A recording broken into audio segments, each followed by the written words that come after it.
Hey guys, Calendros here. So back with another video. This breakdown is going to be uh, this one's a little more challenging to break down, and we'll get into why um, as we progress through. I think you'll if you're familiar with the band that we're about to do, you probably kind of have an idea of what I'm in for when I'm trying to break down the music on this song. Um, so this particular song. Oh, and just an update to the situation with Witherfall. That song I had done, the copyright dispute was rejected by Sony. Band is still trying to help. We'll see what happens with that. Meantime, I am going to be doing another reaction to a Witherfall song off the first album um, tomorrow. And that will be Nobody Sleeps Here. So we'll be doing that tomorrow. Um, the lead singer Joseph Michael had suggested that song. I asked him what song he thought might be a cool one, and so we did that one. Or we're going to do that one. So it's like this song. It's very dense musically, so it's going to be an interesting one to break down. So. This song that we're going to do is from a band that I don't know how many people are familiar with. They've been around for a little while. Not a tremendous long time, but they put out several albums. They put out albums pretty quickly. And the band is, I think the pronunciation is correct. I believe it's Allegaeon. And they're from Colorado. And difficult to explain exactly what style they really fall into. I mean, loosely, definitely melodic death metal, but they have a lot of. They're extremely, extremely, extremely progressive in some ways. So there's a lot of things that are unique about the band. We'll get into that in the actual review itself. But the song that we're going to do here is actually sort of a two-song. It's one song, but there's an outro. So the song is called Gray Matter Mechanics. Now, there's an outro to the song called Appasionata ex Machinae. Appasionata ex Machinae. And those two songs comprise the larger song. Like, they consider... there's a guitar playthrough video for Appasionata ex Machinae, and he... like even labels it as an outro. So I kind of treated it as one song. Obviously, the one song goes into the other one, so it seemed to make a lot of sense to do them, as one piece. I would say this is probably my favorite song from them. But there's another song I really like a lot from them that's more of I would say more of a mainstream song. So when I am recommending them to other streamers, this is generally not the song that I recommend. I usually recommend Proponent for Sentience 3, The Extermination, which I'm sure is their biggest song, I believe. Their most well-known song, I think. Also has the most... the catchiest chorus. The chorus is sung by the singer from Soilworks, so it's got a little bit more of a melodic hook and less of a death metal hook to it. So it's I think a little tad bit more mainstream, but the song itself is just ridiculous, just like this song is ridiculous. And I couldn't tell you which one is more technical because they're both crazy. So you guys are in for a real treat, as is per usual. I will be... I'm actually going to switch around the camera here real quick. Actually, there's no real reason to show... there's no real reason to show the video. Because it's not a video. It's just a, song. I think I have lyrics for this one as well, so we'll do probably a little lyrical breakdown, but the focus on this song is, for obvious reasons, is going to be the music. So So this is Gray Matter Mechanics and Appasionata X Machinae.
All right. Okay, so this one's going to be interesting to break down. There is a lot going on in this song. All right, so I definitely took notes for this one because this song is just, it's ridiculous, and it'll be very difficult to break it down, like live.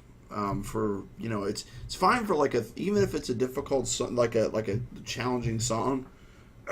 Even if it's like 3 minutes, it's not so bad. But man, for a song that's just over 8 minutes, it's a little tough. So jumping into the sort of the musical breakdown is the first 30 seconds is kind of just like a straight flamenco classical guitar.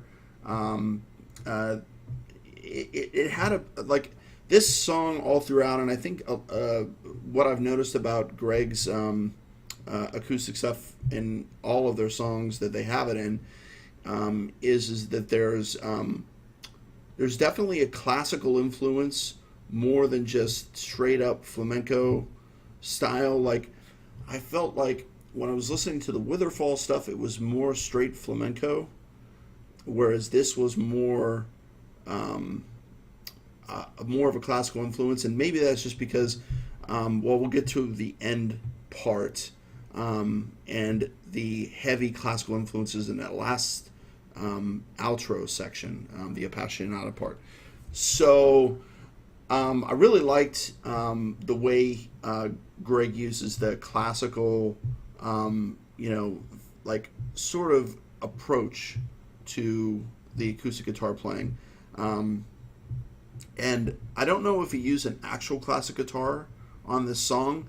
It certainly sounds like it could be in some spots, but then in some spots it seems less full than like a traditional concert classical guitar would have. So it's interesting.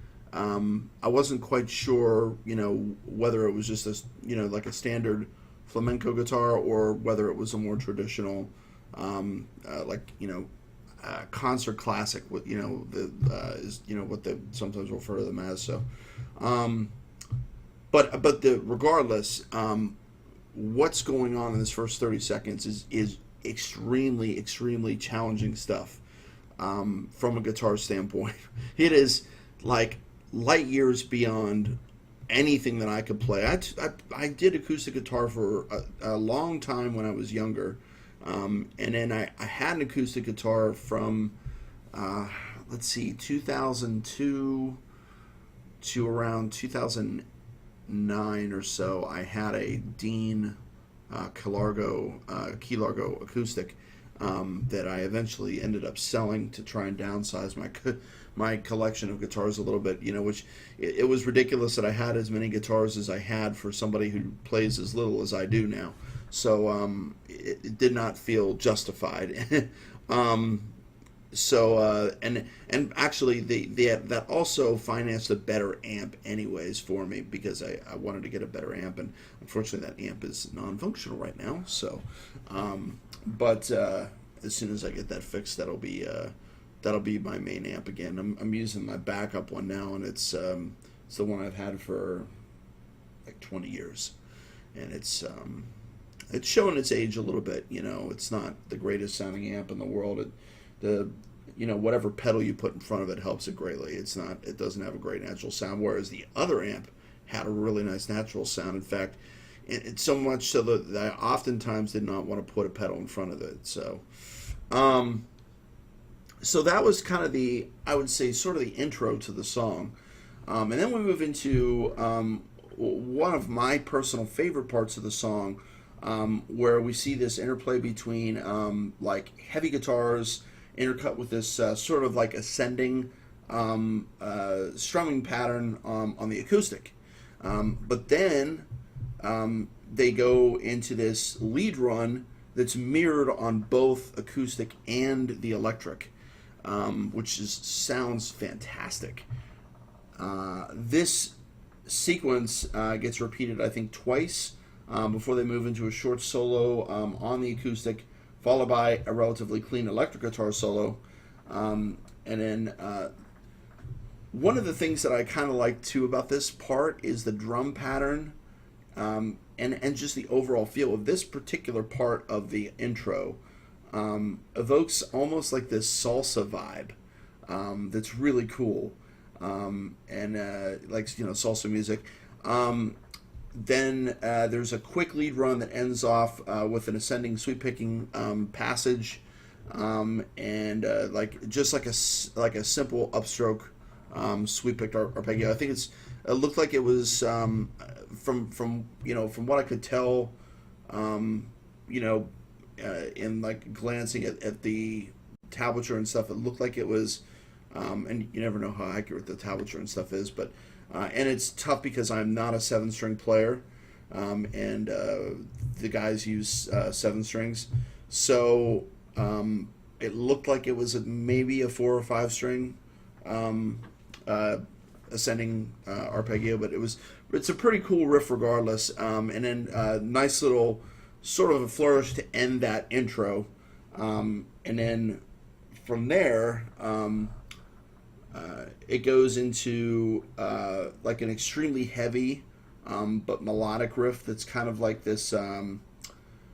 It's a very technical riff, but yet from a listener's standpoint, it sounds relatively simple. When you listen to it with the ear of trying to figure out how to play it, it kind of throws your head a little bit. The one thing I did want to say about that opening section, especially that last little part, that ended with the little salsa section, that part is so awesome and so technically insane. But the one thing that I love about this band is that their technicality always serves the music, which I think all too often with bands that are really, really technically gifted, it's sometimes difficult for them to find a melodic groove, especially when it comes to technical death metal like this. And this is not tech death. That's a different kind of thing. But I think an example of that, to a small extent, because they're still very good, and I love them a lot, is Revocation.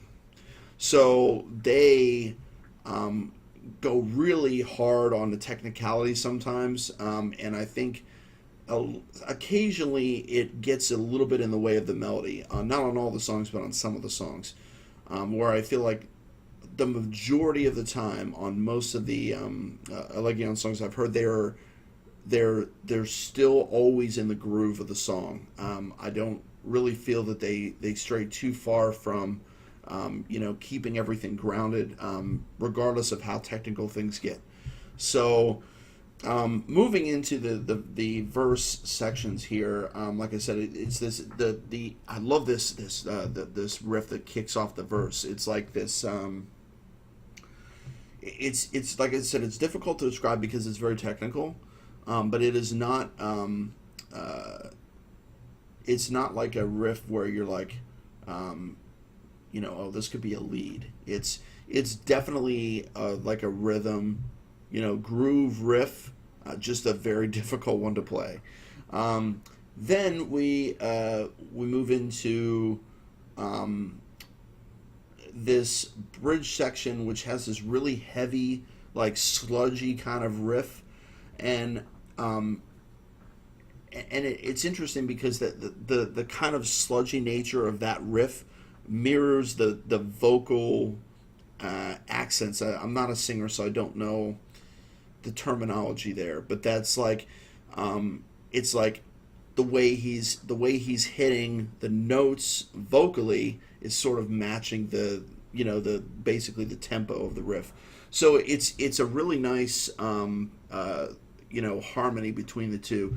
And I wanted to take a quick second to highlight one of the things I really love about the band, which is the vocals, because a lot of people, I think too many people, regard death metal as being one note in terms of its delivery. And I think when you look at a band like this and in a band like Nail Above the Scars, you see that there is a lot of depth to be had within this sort of style of vocals. You know, you can go higher, you can go lower. I tend to prefer, I've noticed, bands that sit higher up in the register. So, and I think Allegaeon's kind of in that space where they're not as high as some of the bands that I like. So Winter Sun, Jerry's freaking ridiculous, Yari's vocals are much, I would say, they're clearer because they're higher up in the register. At least for me, anyways, I find it a lot easier to discern what people are saying when they're singing higher up. So you know, the closer down to like a guttural growl that you get, the harder I think it becomes to understand. So the nice thing about this band is they really like to keep a sort of mid range, and he will dip down. You know, during certain times. There's a couple times in the song where he goes down, and I'll note it when we get to it. And then sometimes where he'll do high, like not as much in this song, but Extermination has some high like growls, which are really cool, and I just love that the dynamics that creates. So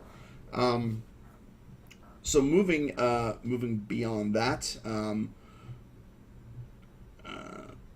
I think, and I also wanted to say that you know, when it comes to the singing, having that sort of range, I think, allows for more nuance in your vocals. So for like aspiring death metal bands, I would say that I think there tends to be a romanticized notion of death metal as being, you know, like really deep, right? But I think a lot of times some of the more nuanced vocal performances that you hear in the death metal space, I mean, mostly the melodic death metal bands, tend to be bands that are generally in the mid or higher range, and there's more room for you to move. Because I think if you're super low, you can't generally go too much lower, right? And then if you're a little bit higher, you have more room to move back and forth, to go up and to go down. So that's sort of my you know, my final take on that sort of thing. And they do something really interesting during the chorus. They bring back the riff that opened up the main part of the song, which was the riff that I really liked. That was like I said, was kind of technical, but you know, it doesn't seem that way. You know, I would think to like, you know, the average person that's listening to it is probably not going to sound overly technical, but it is still nonetheless a very difficult riff. They bring that back for just a moment. It's very brief, and then it returns full force during the entirety of the chorus, and then that pattern repeats for another verse. This whole process repeats for another verse, bridge, and a chorus, and then it shifts into this modified verse that is like it's a totally different change up. The actual rhythm is totally different. When I first heard this song, I was a little bit confused as to what was going on, and then I realized that what they were doing is it was just a transition into the solo section, because oftentimes when you have a solo, you will have a completely different riff that runs underneath the solo, just to drive the solo forward a little bit. A great example of this, a band that uses to great effect that most everybody knows, is Metallica, right? So, like a lot of times, when Metallica was going to have a solo, there would be a riff change right before the solo. A good example is like Frayed Ends of Sanity. Has that awesome riff that leads into the solo. You know, that's sort of like the ride riff that, you know, it's like, you know, that one kind of goes into the solo, and they do it in a lot of their songs. I think a lot of people weren't even necessarily conscious of it because it's so common. You see it just a ton in metal. I think you see it more than anything in thrash. Actually, it's very common in thrash, and I think it's partly to change up the music to keep it from being boring, but I think it's also because it tends to facilitate the solo to an extent because it's a pace change, so it allows the solo to kind of come in there without seeming like it's coming out of left field. And that's just my weird theory on that one. There's no real musical theory behind that. That's just it's like that's Chris theory. So that's what that is. So they did that nice little change up, right? And then from that point you go into the solo section here, and this solo frickin' does not disappoint. It is nuts. So the solo starts off with a lot of string skipping, some legato playing. There's a couple of sweep runs, but they're very on the initial. So there's three parts to the solo. So on the initial run, they're shorter sweeps. They're like they look like they were 3-string sweeps from what I could tell from looking at the tablature. And then it finishes off with I think it sounded like it was a very quick sweep tap scenario. And then the second guitar takes over for a solo. And these are bigger. This was Greg's solo, I believe, and this was. And I'm going by tonality here, but I totally cannot remember what the name of the other guitar player is. I feel terrible. I want to say his name was Ben, but I could be wrong. But anyways, this solo from Greg has some crazier sweeps. These ones are. It sounded like they were 4 or 5 string at least, and then some tap sweeps as well, and trades back to the first guitar. And this part I love because I love this kind of thing. It goes into some ultra fast alternate picking, which is something I've always long associated with John Petrucci. He loves to do these super fast like alternate picking runs, right? And then it goes in a couple short slides, and then some tapping at the end for good measure. Taken as a whole, the solo is just friggin' ridiculous, and nearly every technique you could possibly think of is sort of thrown in there, and yet it all sounds very, very, very cohesive. These guys are just masters at writing these instrumental passages of stuff, and they sound so seamless. At this point, we get to probably the most abrupt change up in the song, as we move out of that like super fast like end to the solo, into like another acoustic interlude. There's a little bit of a light distortion guitar lead that's going on to complement it, and then there's a short solo that takes us straight back into the chorus. So if you recall, we had a verse before the solo. This is a little bit of an unusual structure. You had the verse before the solo, but it was a changed up verse. It was not the same. They had that riff that goes into the solo, right? But it was still a verse nonetheless. And then solo, now we're going back to the chorus. So we're going straight up into the chorus. Let's see. This one was interesting too because there's a slight change up in the chorus as well. So after the initial refrain, there's a breakdown, like for a brief, like it's like 2 or 3 bars. It's not a very long breakdown, right? and then he drops the vocal range down, and this was the part that I was talking about, to sort of match the like heavier like groove that you're getting from that breakdown, and then it picks back up to the normal pace for the final repetition of the chorus, and then at that point we move into a mirror of the opening acoustic electric intro part, not the solo acoustic part, but that really great acoustic electric interplay from the very beginning of the song, and that carries us out into Appasionata ex Machinae. So this one is interesting because I worked in the performing arts field for several years, and I could swear that this was a rondo. Specifically reminded me, put me in the mind of a Mozart piece for some reason, but it also reminded me of Carmen. Very aggressively reminded me of Carmen. And my classicals, Russ, it's been a while since I was in that, and since I really sat down and listened to a lot of classical, so it's been a while.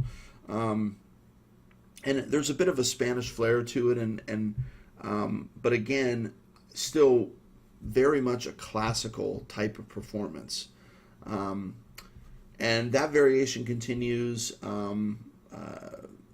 with some awesome use of the guitar itself for percussion, which I love that. I love in flamenco stuff and in classical stuff when they're using the guitar as a percussion instrument. I love it.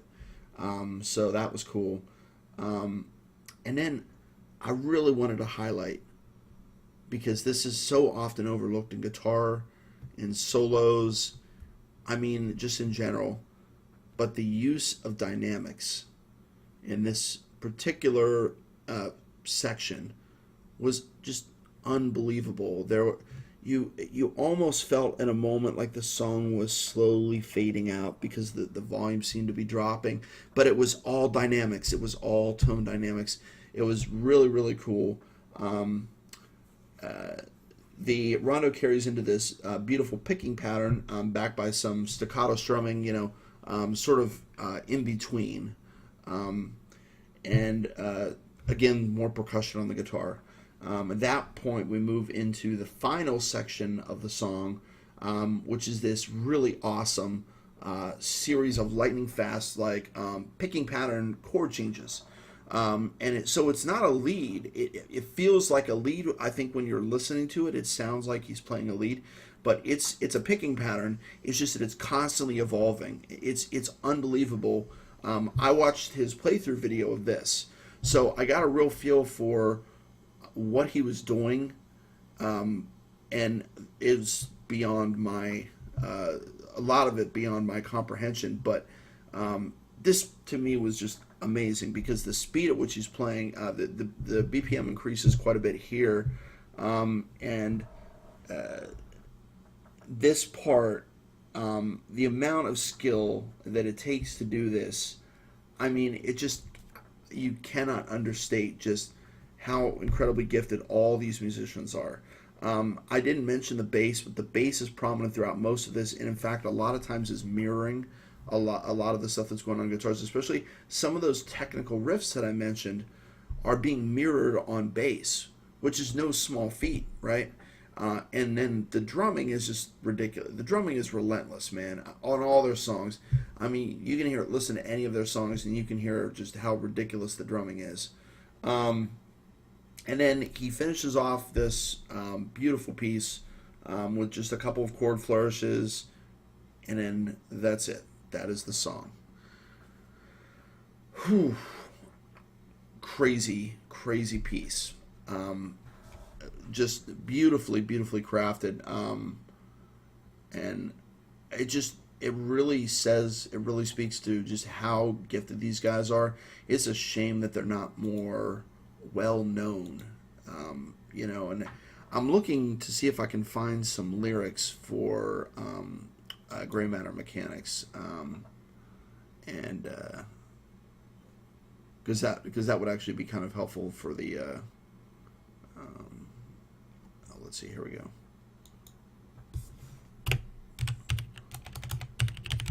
Just because I'm not a lyric guy, but it's nice to be able to just sort of go through and see if you can sort of break down the lyrics at least to a small extent. Yeah, I don't know if there is any lyrics for any of these here.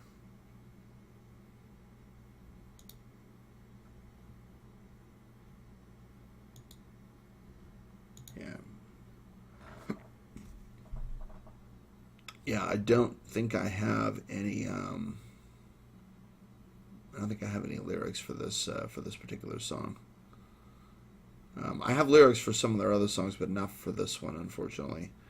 Um, but man, a crazy, crazy song. Um, Let me just try the music video real quick, just to make sure there's no lyrics here. Nope, no lyrics. Um, so I mean, it's just unbelievable. What they've done, and I couldn't remember the name of the other guitar player earlier. His name is Michael. So if you're listening to this review, sorry I got your name wrong. But yeah, it's crazy, crazy stuff in this song. These guys are all just operating on an extremely high level, and I love music like this where it's something you can really get into the groove with, and there's a ton of melody, but there's also a ton of technicality present. I love that balance. It's difficult to achieve, but when a band hits it, it's really special. So I think that's it for this incredible song. I'm going to end the review here. We will be doing a review tomorrow, like I said, for a Witherfall song off their first album. So I hope you guys will join me for that one. Witherfall, great band. It's been really cool, communicating with them, and hopefully I can get the other song unblocked for you guys, because I really like that review. So I would be really happy if I could figure out a way to get that one unblocked. So we're trying on that one. Hopefully it'll show up sometime soon. But if not, there'll be another one tomorrow. So stay metal, guys. Peace.